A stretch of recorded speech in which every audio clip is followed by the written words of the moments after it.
desconstruir, pra ligar seu coração ao meu, com o amor que existe em nós. O Senhor esteja convosco. Ele está no meio de nós. Proclamação do Evangelho de Jesus Cristo segundo Mateus. Glória a vós, Senhor. Capítulo 21, versículos 28 a 32. Naquele tempo, Jesus disse ao chefe dos sacerdotes e anciãos do povo: Que vos parece? Um homem tinha 2 filhos. Dirigindo-se ao primeiro, ele disse: Filho, vai trabalhar hoje na vinha. O filho respondeu: Não quero. Mas depois mudou de opinião e foi. O pai dirigiu-se a outro filho e disse a mesma coisa. Este respondeu: Sim, senhor, eu vou. Mas não foi. Qual dos 2 fez a vontade do pai? O sumo sacerdote e os anciãos do povo responderam: O primeiro. Então Jesus lhes disse: Em verdade vos digo que os publicanos e as prostitutas vos precedem no reino de Deus. Porque João veio até vós num caminho de justiça, e vós não acreditastes nele. Ao contrário, os publicanos e as prostitutas creram nele. Vós, porém, mesmo vendo isso, não vos arrependestes para crer nele. Palavra da salvação. Glória a vós, Senhor. Vocês me permitam, nesse último domingo do mês de setembro, mês da Bíblia, dizer uma palavra ainda sobre a Bíblia. Come oggi è l'ultima domenica di settembre, il mese della Bibbia, dirò qualche parola sulla Bíblia. Muito bem. Não sei se todo mundo sabe porque este livro se chama Bíblia. Bíblia vem da língua grega, que significa os livros. Biblion é o livro, Bíblia, os livros. E la stessa cosa in italiano. Bibbia viene dal greco Biblion, che è il livro. E Bibbia è i libri. Os livros, esattamente perché a Bíblia è un conjunto di livros. São 73 livros, 46 do Antigo Testamento e 27 do Novo Testamento. Sono 73 libri, 46 del Vecchio Testamento e 27 del Nuovo Testamento. A Bíblia Católica tem 7 livros a mais do que a Bíblia Evangélica. Non sei se voi sapete che la Bibbia cattolica ha 7 libri in più della Bibbia evangelica. E aqui a história é comprida, né, para poder explicar. Muito bem. Nós acreditamos que a Bíblia contém a palavra de Deus. Agora eu gostaria de dizer uma coisa para vocês. A Bíblia, todos esses livros, foram escritos no decorrer de centenas de anos. É por isso que para entender a Bíblia, a palavra de Deus, quando você faz a leitura da Bíblia, você deve procurar entrar no contexto que o livro foi escrito. Agora, tem uma coisa que você deve ter presente. O critério fundamental é a palavra é o ensinamento de Jesus. Jesus de Nazaré é a palavra, o verbo, diz São João no seu Evangelho. Tanto livre, noi li capiamo se noi entriamo un poco nel contesto in che è stato scritto il libro, perché sono stati scritti in centinaia di anni, ma l'ultima parola è sempre la parola di Gesù. Por isso que Jesus é chamado o verbo, a palavra de Deus. Ele tem a última palavra. Ele tem a última palavra. O importante agora para nós é começar a ler a Bíblia. Começar a ler. A partir do Novo Testamento, que é mais fácil. A partir da palavra do ensinamento de Jesus. É daí que você pode entender todo o resto que está na Bíblia. Comece a leggere a Bíblia. Comece com o Nuovo Testamento. Tu saprai il pensiero di Gesù che potrà chiarire il pensiero del resto della Bíblia. Muito bem. Jesus nos fala. Ele é a palavra. Ele é a palavra de Deus. Às vezes acontece de ouvir alguém que, ouvindo a palavra, o ensinamento de Jesus, ele conclui isso está errado. Não sei se você já pensou nisso. Eu não concordo com isso, como aquela parábola cuja leitura nós fizemos domingo passado. Eu não concordo com isso, com aquilo que Jesus falou. Eu me lembro sempre uma vez que eu participei de um grupo que se inspira a Nossa Senhora, e foi lida aquela página do Magnificat. Isso é onde Maria glorifica a Deus e agradece a Deus porque Deus derrubou os poderosos dos seus tronos e levou os humildes, saciou os famintos e mandou embora os ricos de mãos vazias. Naquela reunião que eu participei, uma pessoa falou, eu não concordo com isso. Eu falei, bom, tudo bem, vamos arrancar então esta página da Bíblia, né, para você concordar. Isso pode acontecer.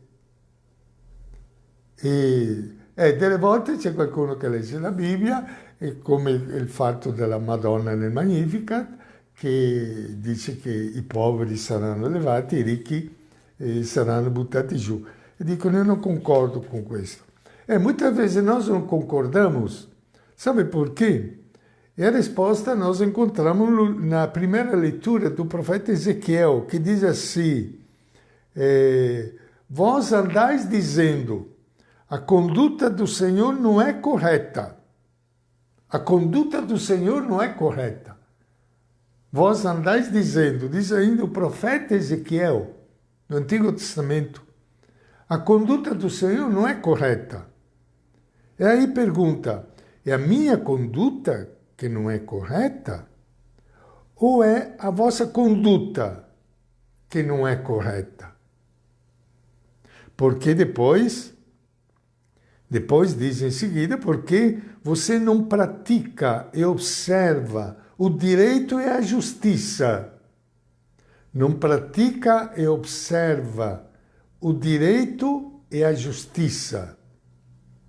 Quem é correto? O Deus, o Senhor é correto? Ou nós? Quem está certo e quem está errado? Chi ha ragione? Il Signore o noi? Veja o Evangelho que nós acabamos de ler hoje. Jesus está no templo, está falando aos chefes dos sacerdotes, que representam o poder religioso e ideológico, e aos anciãos do povo, que representa o poder econômico. Ele conta aquela parábola muito simples. Um homem tinha 2 filhos. O primeiro ele disse, filho, vai trabalhar hoje na vinha. Vinha significa, vai trabalhar na minha propriedade. Vai trabalhar. Ele disse, não vou, não quero. Mas depois foi. O segundo, ele disse, sim, pai, eu vou trabalhar. Mas não foi. E aí Jesus pergunta, qual dos 2 fez a vontade do Pai?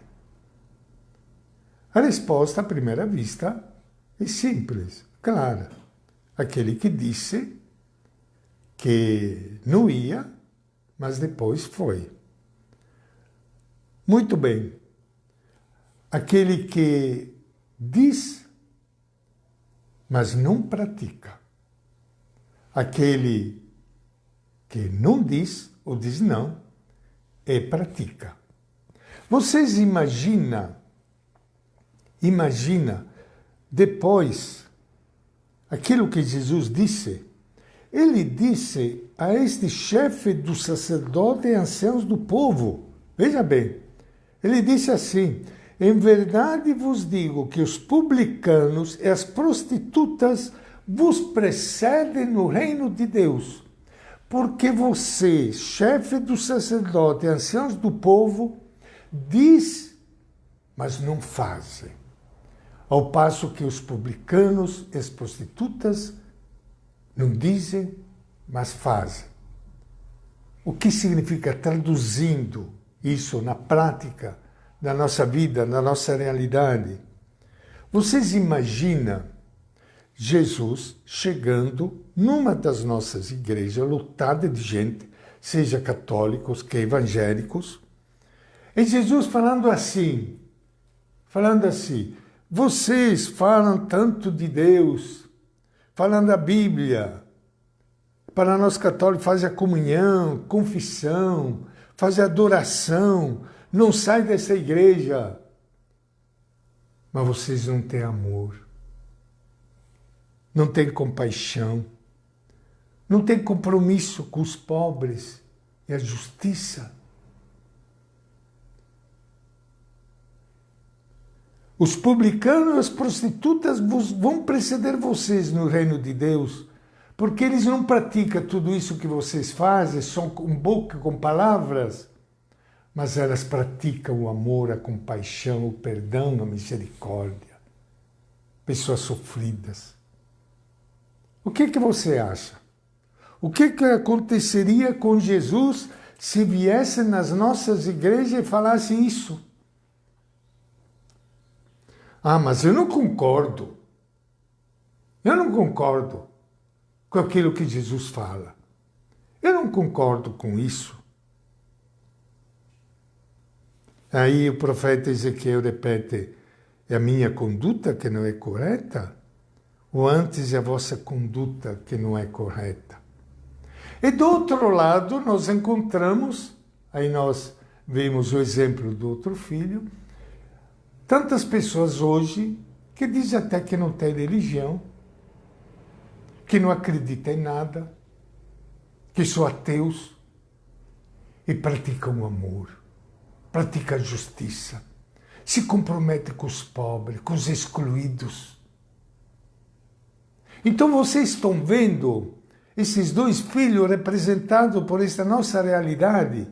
Uns que ficam aí rezando o dia inteiro no sede da igreja, Senhor, Senhor, como em outra oportunidade Jesus fala, mas não pratica o amor. E se você fica falando, olha gente, nós temos que lutar pela justiça, como diz o profeta Ezequiel, observa o direito e a justiça. Esse não é papel da igreja. Já ouviu falar disso?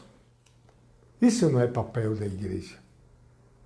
Não é papel da igreja se meter com políticos, com governo, mesmo que destrói a natureza, acaba com a Amazônia, acaba com os povos indígenas, prega o preconceito, que diz a todo mundo, olha, a economia vale muito mais do que a saúde do povo.